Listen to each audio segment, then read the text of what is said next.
야, 아멘. 사랑하는 성도님들과 함께하는 수요 성령 공부, 또 오신 성도님들을 주님의 이름으로 환영하고 축복합니다. 사주가 너무 빨리 지나가는 것 같아요. 저만 그렇게 생각하나요? 네. 처음에 나 이거 어떻게 해야 되나 막 되게 두렵고 떨리고, 지금도 떨립니다. 두렵고 떨리고, 이거를 어떻게 또 감당해야 되나 엄청 네, 긴장을 많이 하고 있는데요. 또 이렇게 막상 3주를 지나고 4주째가 지나고 되어 보니까 이 두렵고 떨리는 마음보다도 뭔가 우리 성도님들과 더 나누고 싶다, 혹은 더 이렇게 깊게 보고 싶다라는 아쉬운 마음이 있는 그런 수요 성경 공부의 시간이었던 것 같습니다. 부족하고 모자라고 실수가 많은 목사이지만 또 하나님의 또 질서와 권위 앞에 잘 들어주시고 따라와 주신 성도님들께 너무나 감사한 마음을 전해드리고요. 특별히 저는 성도님들께 먼저 말씀을 드렸던 것이, 제가 4주 정도 나눌 때 저는 성도님들과 구원에 대하여 함께 나누고 싶습니다라고 소개를 드렸습니다. 그래서 우리가 1주부터 3주까지는요 본문을 에베소서 본문 1장을 보면서 하늘에 속한 모든 신령한 복에 대하여 함께 고민을 하게 되었죠. 그것이 바로 이제 서론에 해당되는 내용인데요. 짠. 네, 감사합니다. 제가 말씀을 드리는 것은 구원에 대하여 이야기 드리고 있습니다. 이 구원은요, 구원을 노래하는 것, 바로 구원에 대해서 이제 생각하고 있는 것인데요. 성도라면 바로 성도가 거룩한 물이라고 이 말씀을 드렸죠. 성도라면은 마땅히 해야 하는 것이 구원을 노래하는 것입니다. 이 구원을 노래하는 것이 어쩌면 우리 성도님들에게 너무나 익숙하고 또 낯설지도 않기 때문에 그럴 수도 있겠다라고 생각할 수 있겠지만, 우리의 그 신앙의 생활과 우리의 삶의 그 모습 가운데 점점 더 희미해져 가고, 또 우리가 왜 구원을 기억해야 되며 이 구원에 대해서 노래를 해야 되는지 이유와 목적이 상실되어 가는 모습들을 보게 되면서 우리에게 주신 하나님의 이 값진 구원에 대한 의미를 한 번 더 고민하며 생각해 보는 시간이 되었으면 좋겠다는 마음으로 함께 나누게 되었습니다. 어쨌든 하나님의 말씀을 통하여서 우리는 이 구원에 대한 뜻을 알게 되고 구원의 참된 진리를 깨달게 되며, 또 성령의 역사하심에 따라 우리가 이 구원에 대한 것을 믿음으로 고백하게 되는 일들을 경험하게 되는데요. 그래서 우리에게 너무나 중요한 것은 바로 하나님의 특별한 계신 성경입니다. 이 성경이 밑바탕이 되어 있어야 우리가 무엇을 믿고 어떤 것을 또한 기억해야 하며, 또한 어떻게 살아나가야 될지에 대한 방향성과 목적을 계속적으로 또 보고 기억하기 때문인데요. 특별히 성경은 세 가지 정도 핵심을 두고 있습니다. 첫째는 하나님께서 천지를 창조하여 주셨다라는 거예요. 인간이 이 세상 가운데 살아갔던 첫 번째 출발과 이유는요, 창세기를 통해 우리가 바라보게 되는 것처럼 하나님께서 모든 만물을 만들어 주셨고 또한 운영하시는 분임을 기억하셔야 합니다. 근데 이것을 그냥 단지 문자적으로 만드시고 운영한다라는 의미에서 바라볼 것이 아니라요, 제가 첫 번째 시간에도 말씀드렸던 것처럼 천지를 창조하시고 운영한다는 건 바로 우리의 주권, 우리의 주인 되신 권한은 나에게 있는 것이 아니라 하나님께 있음을 드리는 믿음의 고백이라고 말씀을 드렸습니다. 그래서 하나님의 그 천지 창조에 대한 것을 말씀을 드렸고, 두 번째는 인류는 이 천지 창조를 통하여서 이 아담의 범죄함으로 인하여 원래의 죄가 형성이 되었습니다. 그래서 선과 악을 먹게 된 열매를 먹게 되므로 죄가 형성이 되었는데, 이 죄가 형성된 것은 단순히 행동으로 인한 죄악을 의미하는 것이 아니라 그들이 하나님과 같게 되기 위한 그들의 욕심으로 인하여 그들의 불순종 때문에 죄가 형성되었다라고 말씀을 드렸어요. 그래서 이 죄악들은 아담과 하와의 죄로만 그쳐지는 것이 아니라 온 인류가 이어지게 되는 그 죄가 계속 거듭나게 되는데요. 그것이 나중에는 유대인들과 이방인들까지 번지게 되는 모든 인류의 타락함, 범죄함을 볼 수가 있게 되는 것이죠.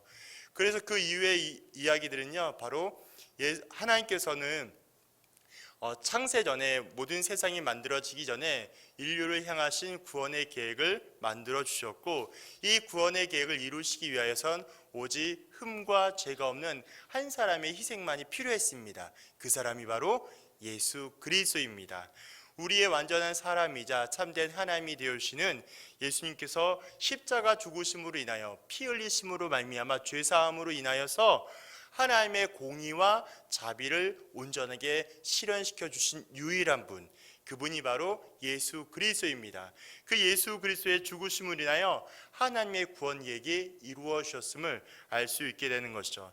그래서 신학대학원에 들어가게 되면 성경에 대해서 처음 나누게 될 때 이 창조, 타락, 구속을 배우게 되는데요. 이걸 줄임말로 창타구라고 합니다. 그래서 창타구를 좀 알게 되는데, 이 창타구를 기억하시면 성경의 흐름이 이렇게 이어져 가는구나 라고 생각하시면 그런 큰 그림 가운데 좀 진행해 보면 좋겠습니다. 네, 그래서 제가 이야기하고 싶은 것은 우리의 구원에 대한 것은 삼위일체 하나님의 역사하심, 일하심이라고 말씀을 드렸어요. 감사합니다. 우리에게 주시는 가장 귀한 은사, 잊어버린 은사. 그래서 기억하게 하시는 것을 좀 되짚어 보면, 하나님은 우리를 향하신 구원을 계획하여 주셨습니다. 이 계획하신 것은 우리를 구원하기로 이미 결정하신 거예요. 그걸 예정이라고 말씀드렸죠. 예정하시고 천지를 창조하시고 구원을 계획하여 주셨고요. 그 다음에 성자 예수 그리스도는 십자가에 죽으심으로 인하여 하나님의 구원 계획을 이루어 주셨습니다. 그리고 성령 하나님께서는 성자 예수 그리스도가 십자가에 죽으심으로 그 구원의 뜻이 끝난 것이 아니라 우리가 이 땅을 살아갈 때에 연약하고 부족하고 실패한 우리를 도우시고 인도하시기 위하여 어떻게 하나님이 요구하고 원하는 거룩과 그 순종의 자리까지 이룰 수 있도록 우리의 힘으로 할 수 없으니 도우시는 이 바로 성령을 통하여 그 자리까지 가게 하시는 것, 그것이 바로 구원의 완성, 확신, 인도라고 생각하시면 되겠습니다. 이러한 전체적인 큰 그림으로 성도님들과 3주 동안 이야기를 드렸어요. 제가 드리게 되면서 이 하나님에 대한 사역을 말씀을 드릴 때 우리의 구원의 시작은 우리의 결정과 선택이 아닙니다. 하나님께서 우리를 구원하시기로 결정하여 주셨고 그 구원의 시작은 하나님으로부터 출발합니다 라고 말씀을 드렸고, 그 다음에 성자 예수 그리스도를 말씀을 드렸을 때에 예수님께서 이 땅 가운데 오신 이유는 성공과 만족과 부흥과 어떤 부강한 나라를 위한 오신 것이 아니라 온 인류를 향한 구원자, 바로 메시아로 오심을 기억해 주십시오 라고 하면서 말씀을 드렸고요. 마지막으로 성령님을 말씀을 드리면서 우리의 그 온전한 믿음을 위하여서는 그 견고한 믿음이 너무나 중요한 것인데 우리의 노력과 힘으로 할 수 없습니다. 성령께서 일하시고 인도해 주셔야 가능합니다 라고 말씀을 드렸던 것이 바로 성령의 일하심, 바로 구원의 확신입니다. 이러한 측면으로 세 가지로 말씀을 드렸습니다. 이게 왜 이렇게 중요할까요? 제가 왜 이 3주 동안 이렇게 침이 막 나오면서 이 말씀을 드린 이유가 뭐냐면, 처음에도 말씀을 드렸던 것처럼 우리가 하나님 앞에 찬양 드리고 우리가 교회 공동체에서 많이 봉사하고 우리가 좀 더 어떠한 의미를 부여하고 행동하는 모든 일들이 우리의 신앙 고백과 구원의 감격과 기쁨 없이는 아무런 의미가 없기 때문입니다. 그만큼 중요한 것이 우리를 향하신 십자가의 구속의 은혜와 부활의 참된 소망을 가지고 하나님께서 원하시는, 하나님께서 이루시고자 하는 그 자리까지 머무는 것, 그것이 너무나 중요하기 때문에 거듭 말씀을 드린 것이죠. 그래서 저는 오늘 마지막으로 시편 150편의 말씀을 통하여 앞으로 우리의 삶에서 어떻게 찬양을 드려야 되는가, 어떠한 예배자의 모습으로 살아가야 되는가라는 것을 함께 고민하고 싶었습니다. 단지 이 본문은 그냥 어떤 음악적인 요소에서 찬양에 관련된 은사자들만 듣는 것이다 라고 생각할 수 있는데요, 아니요, 그건 아니고요. 오늘 그게 왜 아닌지를 좀 설명을 드리고 싶습니다. 첫 번째 보면요, 시편 150편은요 이러한 내용들이 있습니다.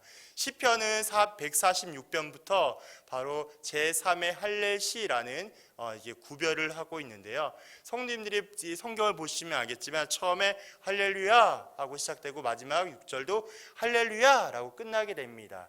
이게 무엇을 의미하냐면 수미일치, 처음과 끝이 똑같다라는 의미예요. 할렐루야를 시작했고 할렐루야를 마쳤다라는 뜻입니다.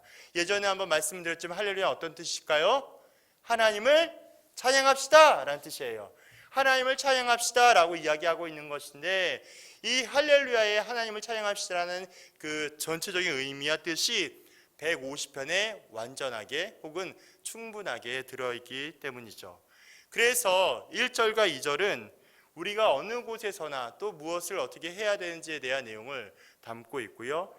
또한 3절과 5절에서는 성도님들이 읽으셨던 것처럼 각종 그 예배 때 쓰여지는 악기들에 대해서 나와 있습니다. 나팔, 비파, 수금, 또한 소고, 현악, 퉁소, 재금 같은 악기들을 바라보게 되면서 이 악기들이 실제적으로 사용되며 그 성전의 예배 때에 많은 분위기를 만들어주고 또한 풍성한 소리를 통하여 그때 당시에 또한 내용들을 살펴볼 수 있게 되는 것이죠.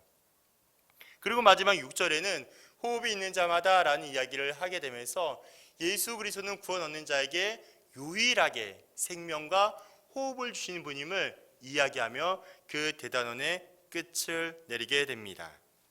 이러한 것이 바로 우리가 함께 읽었던 시편 150편의 1절부터 6절까지 해당되고 있는 내용인데요. 잠깐 보여드린다면 요게 위에 게 나팔이고요, 아래 게 비파라고 합니다. 또 한 가지는 위에 게 수금, 아래 게 소고. 소고는 이렇게 둥둥둥둥 치는 거 아시죠? 넘어가겠습니다. 짠. 요게 재금이래요. 꽹과리처럼 생기죠? 막 치면 따당따당따당 이런 소리가 나는 거예요. 실제로 전 못 봤습니다. 어쨌든 그렇게 생겼고요.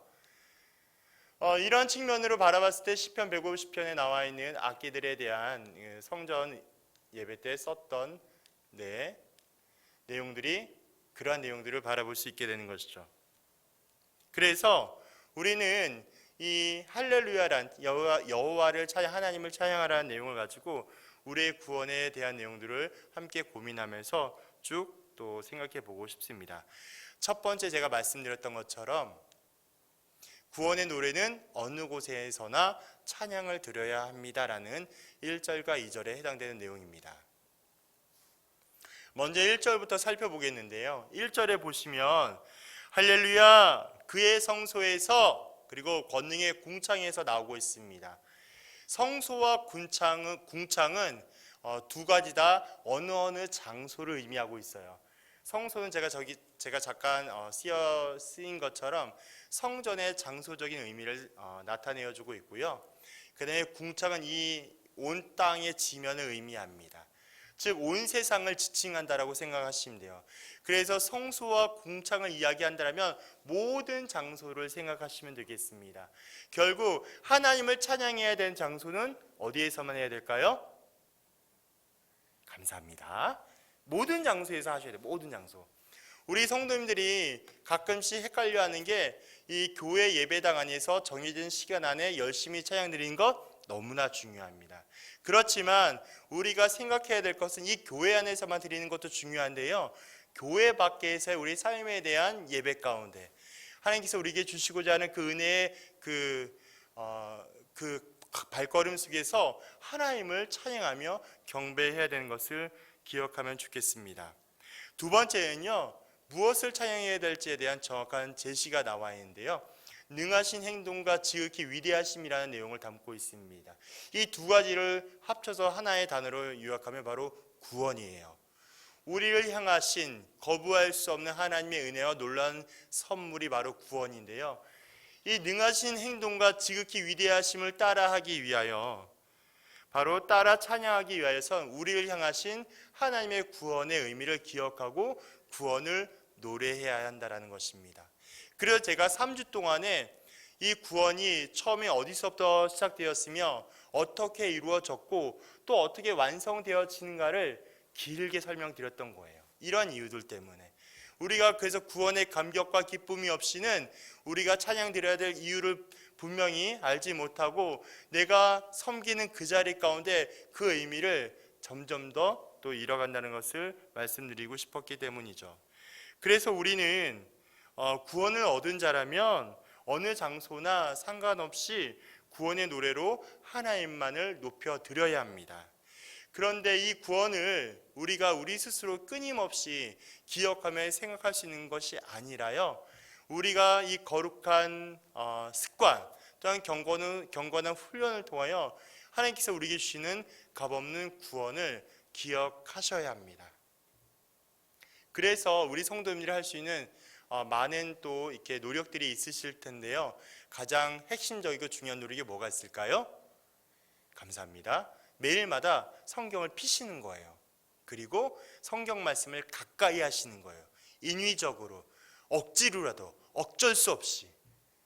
그래서 제가 가끔씩 많은 성도님들한테 한마디씩 이렇게 안부처럼 던지는 말이 집사님, 권사님 혹시 묵상을 하고 계신가요? 라고 말씀을 드리는데요.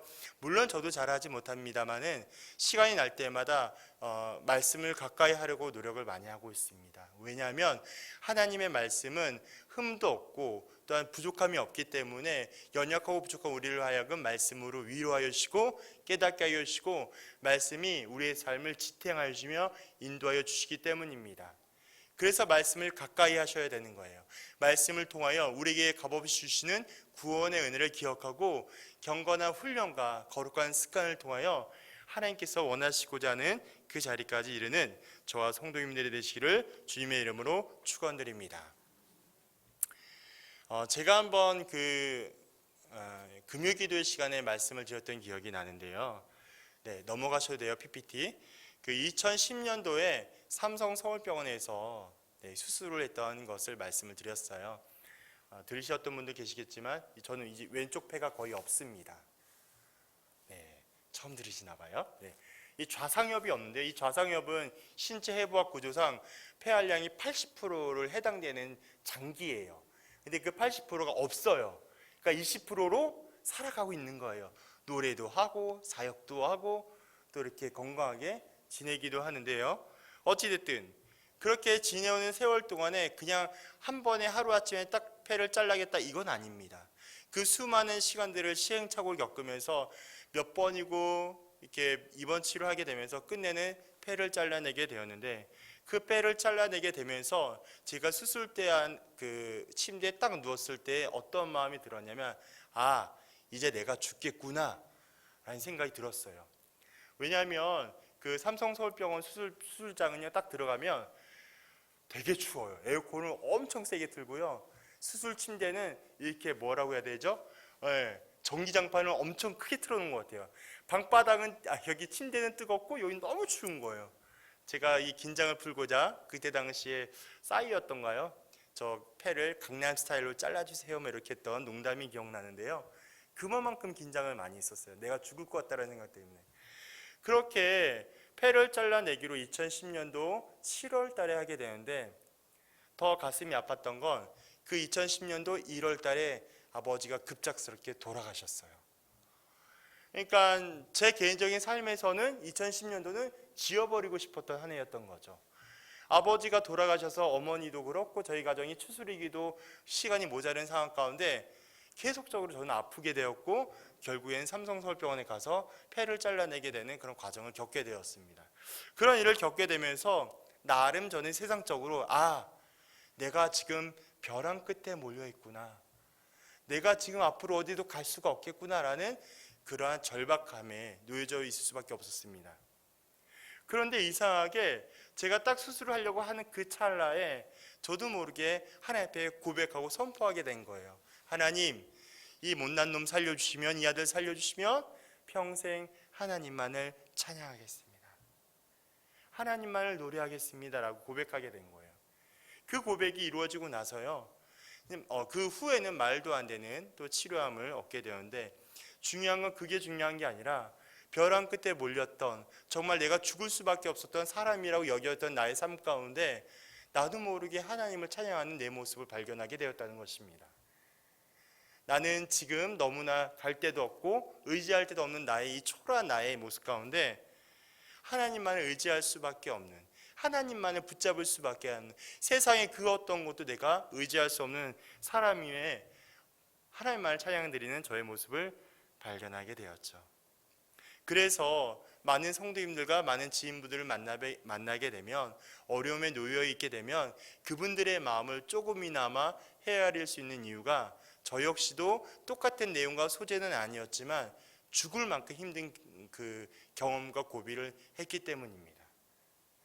그래서 그분들에게 꼭 말씀을 드려요. 하나님은 신실하시고 하나님은 지금도 당신과 함께 하여 주시고 하나님 놀랍고 크고 비밀한 계획을 오늘도 일하고 계십니다라고 말씀을 드립니다.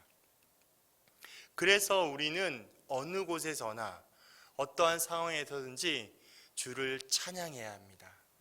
그것이 바로 우리가 구원의 감격과 기쁨을 누리는 첫 번째 이유와 또 내용이 되어야 하는 것이죠.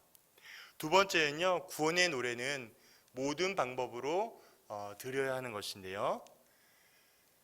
제가 아까 쭉 악기를 말씀을 드렸어요. 나팔, 비파, 수금, 소고, 현악, 퉁소 쭉 이야기를 했는데 이 모든 악기들은 바로 성전 예배 때 썼던 악기들입니다. 나열했던 이유는요, 모든 악기들을 통하여서 하나님의 높고 위대하심을 찬양드리기 위함이에요.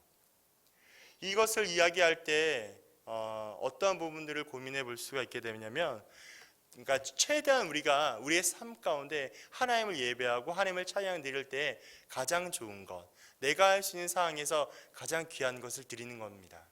이걸 마치 잘못 오해하게 되면 무조건 최고로 좋은 것, 내 상황과 맞지 않게 이렇게 최고로 나은 것을 드린다라고 생각할 수 있는데요. 그것이 아니라 내가 드릴 수 있는 가장 최선의 것을 주님께 정성껏 드리는 것, 그것을 의미하는 것입니다.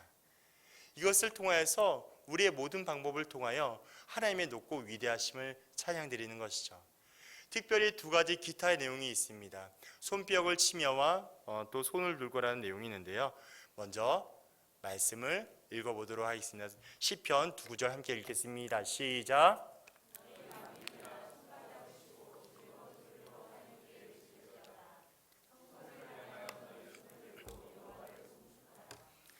아멘. 감사합니다.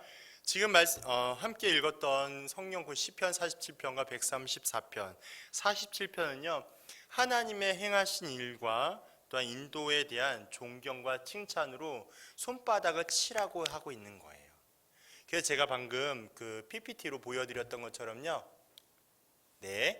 손뼉을 친다라는 것은 하나님의 행하신 일과 하나님께서 인도하실 것에 대한 존경과 칭찬의 마음으로 주님을 찬양합니다. 할렐루야. 주님을 경배합니다. 주님 내게 행하시고 일하시옵소서라고 하며 박수치는 거예요. 그래서 박수치며 경배하는 거예요. 제가 얼마 전에 예배 인도자 학교 갔다 왔거든요. 네, 모르셨군요. 네, 11주 갔다 왔어요. 거기서 엄청난 분을 만났어요. 누굴 만났을까요? 박기강 목사님을 만났어요. 거기서 그분이 뭘 했을까요? 예배에 대한 강의를 해주셨어요. 그 예배에 대한 강의를 해주시면서 박기영 목사님 저 두 가지를 이야기하셨어요. 저 두 가지. 하나는 손뼉을 치며 하나는 손을 들고, 이걸 이야기해 주셨는데요.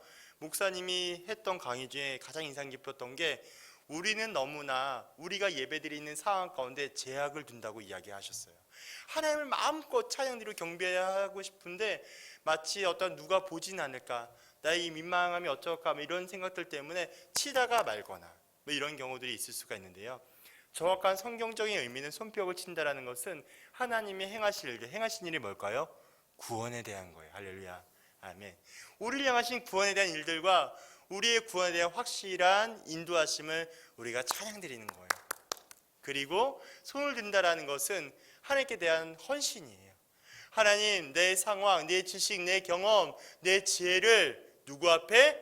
하나님 앞에 내려놓는 거예요. 그리고 하나님께서 나의 삶을 이끌어 가실 수 있도록, 하나님, 내 삶은 하나님의 것입니다. 내가 세상에 속해져 있지만 세상 가운데 있지 아니하고 하나님께 속해져 있는 하나님의 속사람입니다. 그래서 하나님의 뜻과 사명을 감당하기를 소망합니다라고 고백드리는 것이죠. 이러한 모습으로, 이러한 방법으로 하나님께 예배드리는 거예요. 그렇다면 저와 우리 성도님들의 예배의 모습은 어떻습니까? 우리 찬양과 예배 가운데 본질은 어떠합니까? 우리의 신앙 고백을 근거로 오직 삶 위에 하나님께 경배드리는 것이 매우 마땅하고 당연합니다. 때로는 예배의 자리, 찬양의 자리, 섬김의 자리, 제가 계속 찬양만 말씀을 드렸는데요, 식당 봉사, 주차 봉사, 또한 여러 가지 청소 봉사 많이 있을 것입니다. 내가 속하고 있는 그 봉사의 자리 가운데 놓여져 있을 때 때로는 어렵고 포기하고 싶고 삶의 무게 때문에 피하고 싶지만 잊지 말아야 할 것은, 하나님은 언제나 나를 도우시고 인도하시며 지켜주시는 분이십니다. 하나님은 나의 아버지가 되어주시는 분입니다. 하나님은 나의 삶을 아시고 내가 어디로 가야 할지, 나의 피난처가 누구인지를 정확히 예수 그리스도로 보여주셨습니다. 그렇기 때문에 우리는 하나님만을 의지합니다. 우리는 그런 하나님만을 찬양드려야 된다는 것이죠. 우리의 찬양의 본질은 사람과 어떤 다른 환경에 있는 것이 아니라요, 오직 우리를 구원해 주신 하나님만 있음을 기억하시기를 소망합니다. 세 번째는요, 노력 많이 했습니다. 구원의 노래는 모든 성도가 마땅히 드려야 하는 것입니다. 좀 부연 설명을 보고 싶은데요, 디모데전서 함께 읽어볼까요? 시작.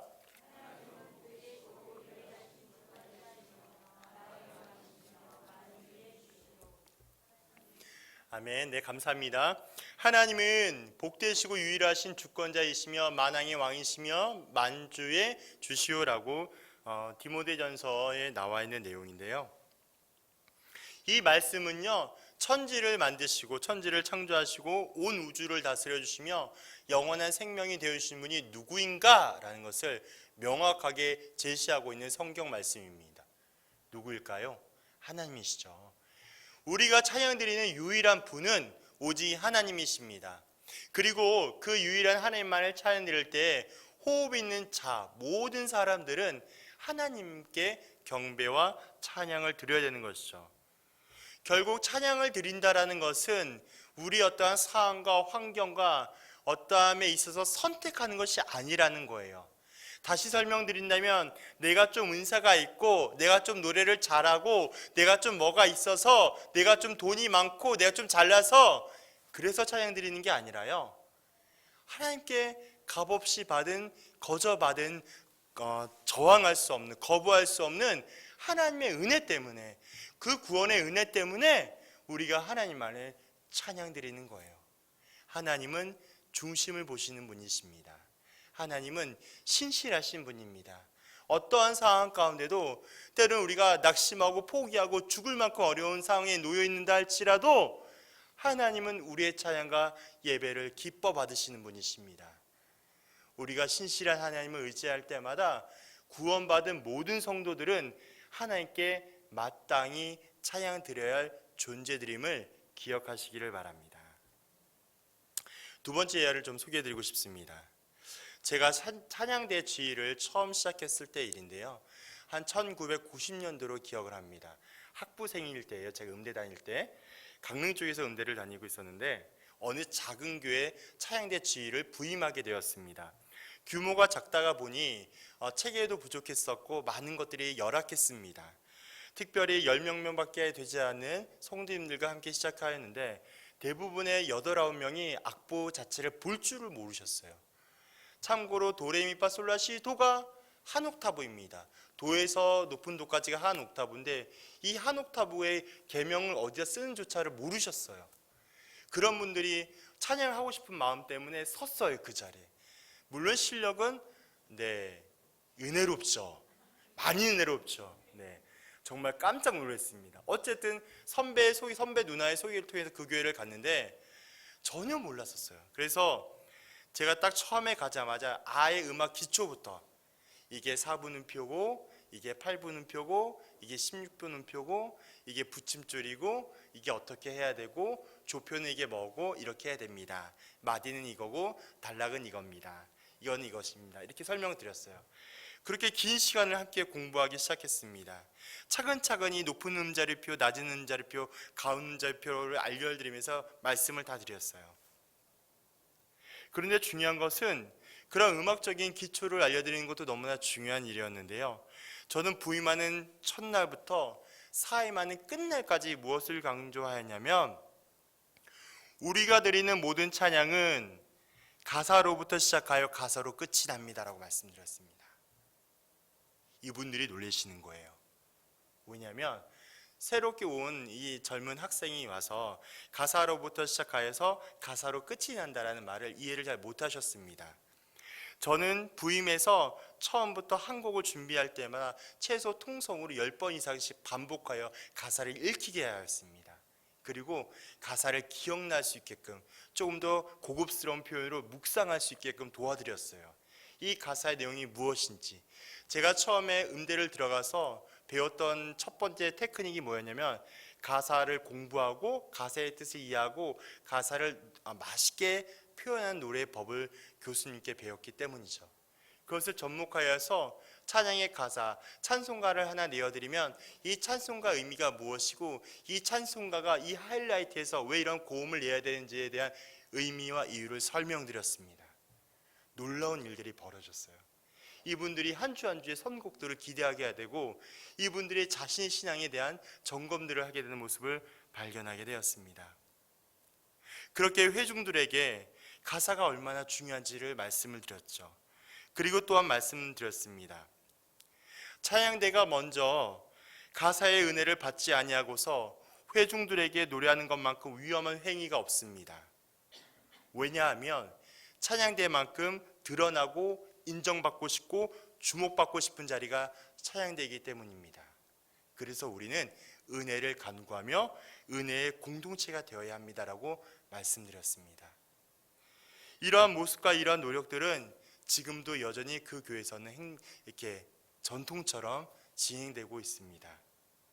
제가 이러한 사실을 말씀을 드릴 수 있는 이유는, 말씀드리는 것은 우리의 그 노래와 우리의 찬양과 우리의 어떠한 봉사 가운데에는 우리를 향하신 구원의 감격과 기쁨이 있으셔야 된다는 것입니다.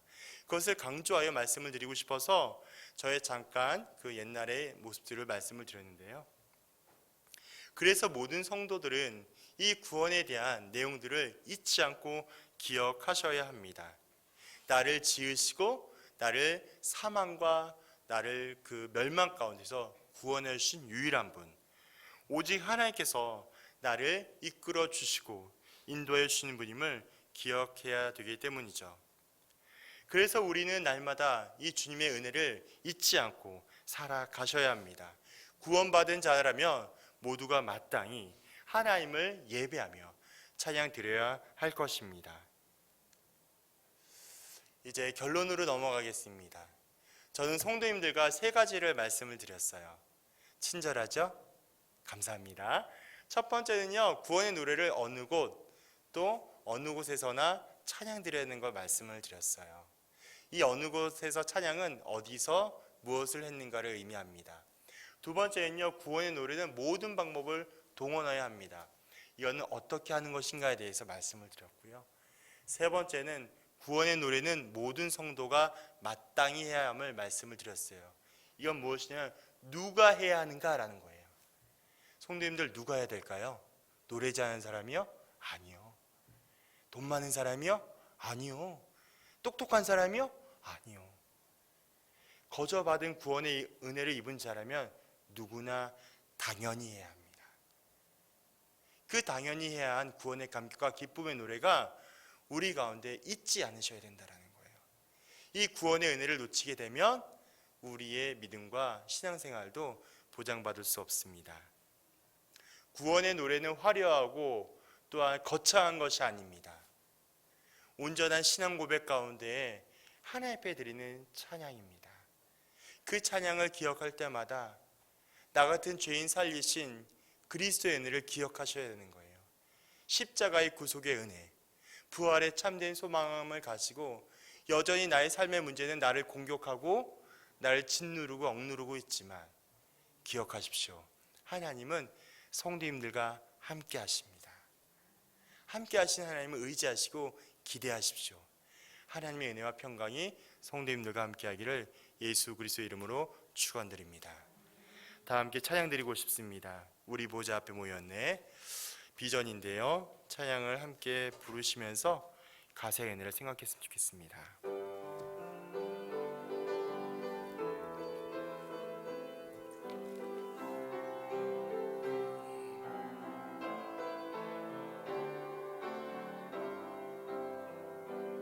우리 보좌 앞에 모였네. 함께 주를 찬양하며 하나님의 사랑 그 아들 주셨네. 그의 피로 우린 구원받았네. 십자가에서 쏟으신 그 사랑 강같이 온 땅에 흘러 각 나라와 족속 백성 망원에서 구원받고 주 경배드리네.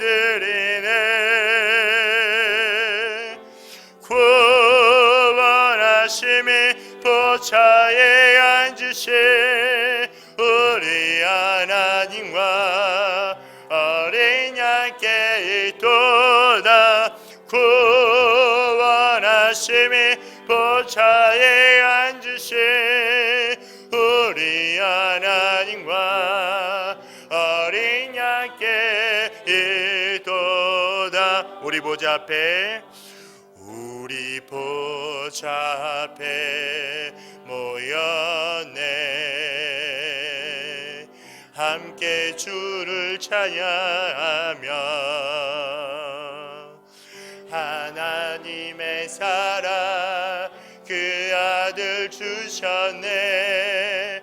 그의 피로 우린 구원받았네. 십자가에서 쏟으신 그 사랑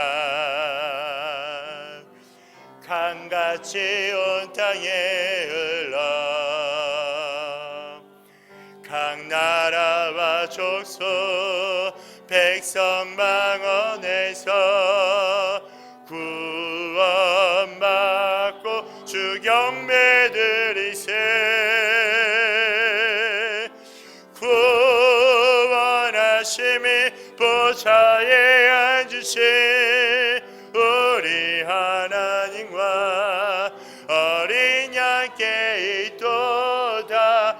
구원하심이 보좌에 앉으신 우리 하나님과 어린 양께 구원하심이 보좌에 앉으신 구원하심이 보좌에 앉으신 우리 하나님과 어린 양께 있도다. 구원하심이 보좌에 앉으신 우리 하나님과 어린 양께 있도다. 네, 주님, 그렇습니다. 이 시간 우리가 하나님 앞에 4주 동안 구원에 대하여 하늘에 속한 신령의 복에 대하여 나누었습니다. 부족한 종의 입술을 통하여 잘못